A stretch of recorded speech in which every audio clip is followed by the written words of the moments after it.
Le manque de dynamisme de l'économie mondiale génère une frustration grandissante. D'ailleurs, les électeurs sont plus inquiets que jamais, ce qui donne lieu à des débats acrimonieux visant à trouver des coupables. Ce contexte perpétue des mythes au sujet du fonctionnement réel de l'économie internationale. La rhétorique protectionniste, qui semble atteindre une intensité troublante, désigne l'investissement commercial à l'étranger comme l'un des responsables des difficultés de l'économie intérieure. Est-ce le cas ou s'agit-il d'un faux débat? Interroguez les entreprises investissant à l'étranger et elles vous brosseront un tableau bien différent. Et là, leurs témoignages ne suffisent pas à convaincre et peuvent être perçus avec suspicion et considérés comme des cas isolés. Pour en avoir le cœur net, EDC a sondé 546 firmes canadiennes investissant à l'étranger. Dans cette enquête préparée par Daniel Koldyke, nous avons posé des questions fondamentales à propos de l'exploitation des sociétés affiliées à l'étranger. À partir des réponses obtenues, nous avons tiré 5 grands constats qui viennent déboulonner les mythes les plus populaires. Premier constat. Les affiliés étrangers contribuent à la vigueur de l'emploi au Canada et aux activités nationales. Pour bien des gens, l'investissement étranger est synonyme de perte d'emploi au pays, un effet prétendu que Ross Perot avait exprimé par la formule Giant Sucking Sound. Or, 85% des répondantes ont déclaré que leurs investissements à l'étranger avaient un effet stimulant ou nul sur l'emploi au Canada.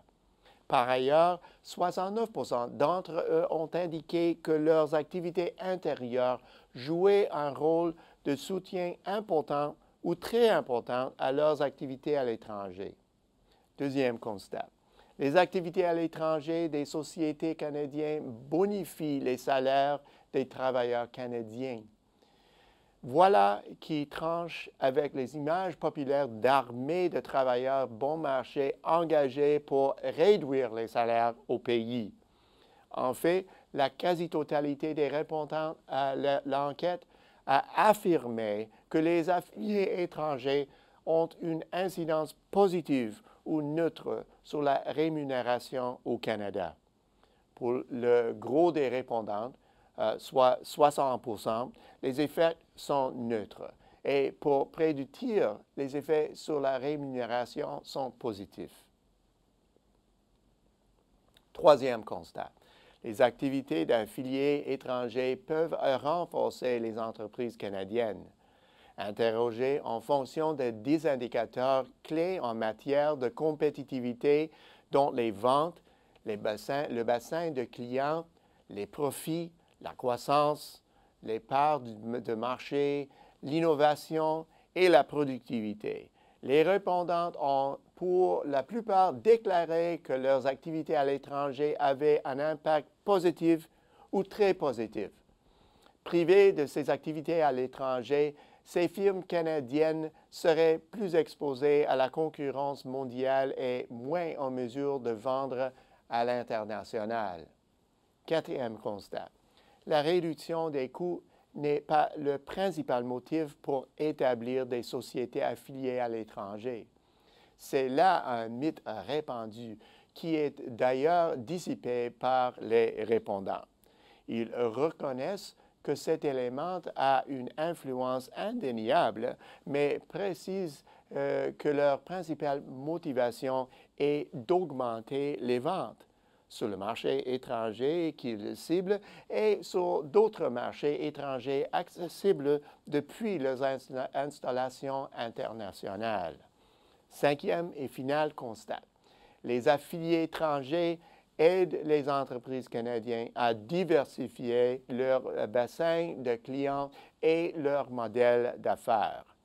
Le marché américain restera pendant longtemps notre marché de prédilection, mais la croissance de nos exportations dépend beaucoup des marchés émergents.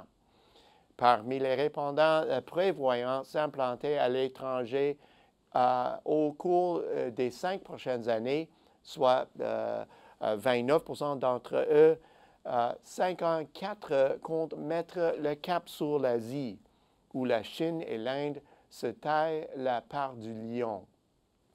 Cette évolution n'est pas du tout en rupture avec le passé. Depuis 1999, les ventes des sociétés affiliées d'entreprises canadiennes ont progressé de 23% aux États-Unis et de 267% sur les marchés émergents. À vrai dire, le total des ventes des affiliés étrangers sur les marchés émergents a augmenté de 50% par rapport à celle aux États-Unis. Et ce total est supérieur aux ventes des sociétés affiliées d'entreprises canadiennes dans d'autres pays de l'OCDE. Depuis longtemps, les données confirment que l'économie canadienne est beaucoup plus diversifiée que le croit la majorité de gens. D'habitude, les études examinent seulement les biens et services exportés à l'extérieur de nos frontières.